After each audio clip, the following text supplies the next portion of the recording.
आपण आलो आहे सिद्धेश्वर टोका इथे। हाय हॅलो नमस्कार, मी डॉक्टर स्नेहला वडबडे तुमचं माझ्या यूट्यूब चॅनलमध्ये स्वागत करते। तसं सानूने सांगितलं तसं आज आपण सिद्धेश्वर मंदिर टोका येथे भेट देणार आहोत।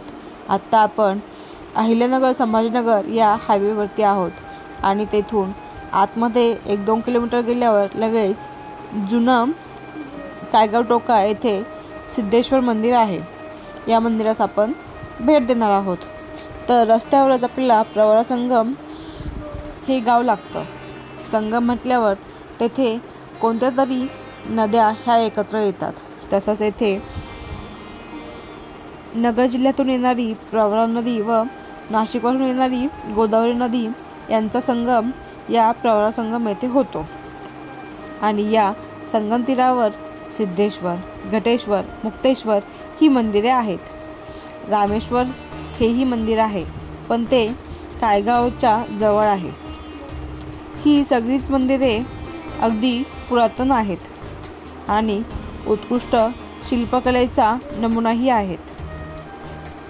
तर आपण ज्या सिद्धेश्वर मंदिरावर जाणार आहोत ते सर्व बाजूंनी तटबंदी असलेले पूर्वाभिमुख मंदिराचे प्रवेशद्वार मात्र पश्चिमेस आहे।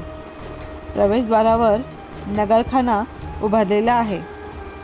मंदिराची रचना पेशवेकालीन आणि हेमाडपंथीय शैलीची असून मुख्य मंदिराच्या उजव्या बाजूला विष्णूचे आणि डाव्या बाजूला देवीचे अशी अजून 2 मंदिरे आहेत। तर आपण पहिले मुख्य शिवमंदिरात जाऊन सिद्धेश्वराचं दर्शन घेऊया। मुख्य मंदिराचे शिखर लहान लहान शिखरांनी बनलेले आहे। सभामंडप, गर्भगृह अशी याची रचना आहे। मंदिरातले स्तंभ अगदी पेशवेकालीन शैलीचे स्तंभावर भारवाहक यक्ष छत तोलून धरताना कोरलेले आहेत।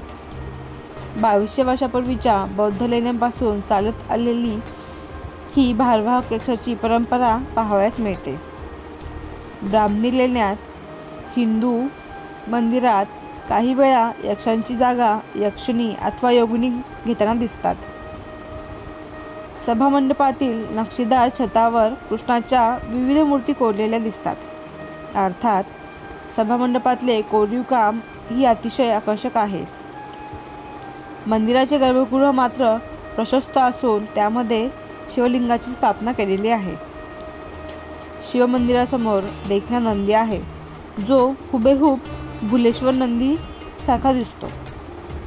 नंदीच्या पाठीवरील सुबक दोरखंड नक्षीकाम, साखळ्या, सापाचे वेनस, नक्षीदार पट्टे, छोट्या घंटांचे वेल अतिसुंदर आहेत। मंदिराच्या प्रवेशद्वारावर जय विजय द्वारपाल असून सभामंडप व गर्भगृहात भारवाहक यक्ष आहेत। मंदिराच्या बाजूस असलेल्या ओसुऱ्या आहेत। बाहेरच्या भिंतीवर असलेल्या शिल्पामध्ये मंदिराच्या सर्व बाजूंनी भिंतीवर रामायण, महाभारत आणि इतर पुराणांमधील प्रसंग कोरलेले आहेत। तर मंदिराच्या समोरील बाजूस अतिशय देखणी दशावतार पट्टिका कोरलेली दिसून येते। श्री विष्णूचे मत्स्यावतार, कुर्मावतार, वराह अवतार, नृसिंह अवतार, वामन अवतार, परशुराम अवतार, रामावतार, कृष्णावतार, बुद्धावतार, कल्की अवतार असे 10 अवतार येथे पाहावयास मिळतात। मुख्य मंदिराच्या उजव्या डाव्या बाजूच्या भिंतीवर एक शिल्पपट कोरलेला आहे। डाव्या बाजूस राजा याचे मंदिराचे दर्शन घेताना तर उजव्या बाजूस द्रौपदी स्वयंवराचे सुरेख शिल्प आहे।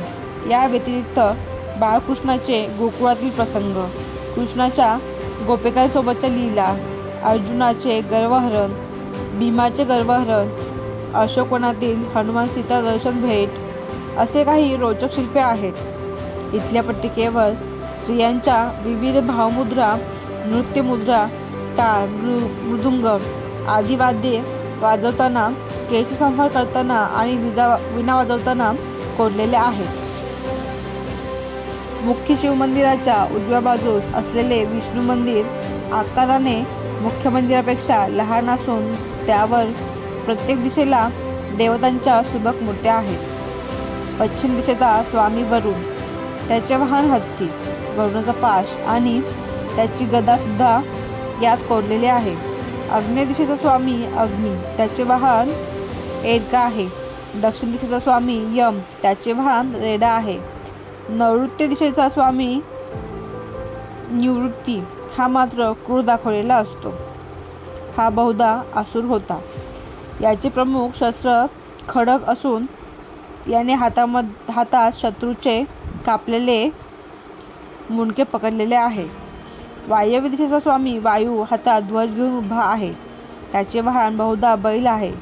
पूर्व दिशेचा स्वामी देवराज इंद्र त्याच्या ऐरावत हत्तीसह उभा आहे.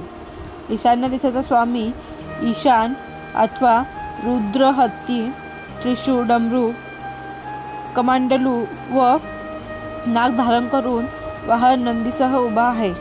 उत्तर दिशेचा स्वामी कुबेर त्याचे नकरासह यांच्यासह उभा आहे. वरील अग्नी, कुबेर व वरुणाच्या वाहनांमध्ये विविध पुराणांमध्ये वेगवेगळी वाहने दिली आहेत. अग्नीचे वाहन काही ठिकाणी बैल तर वरुणाचे नक्र अथवा मगर असे दाखवले आहे. या विष्णू मंदिराची मागील भिंतीवर हत्ती मर्कटांचे अनोखे शिल्प कोरलेले आहेत. मर्कट तर इतके सुबक कोरले आहेत की त्याच्या जबड्यातील दातही अगदी स्पष्ट दिसावेत. मुख्य मंदिराच्या डाव्या बाजूला देवी मंदिरावर स्त्री देवतांच्या मूर्ती आहेत. चामुंडेची मूर्ती हाती शस्त्र धारण करून असुराचा नाश करताना आहे.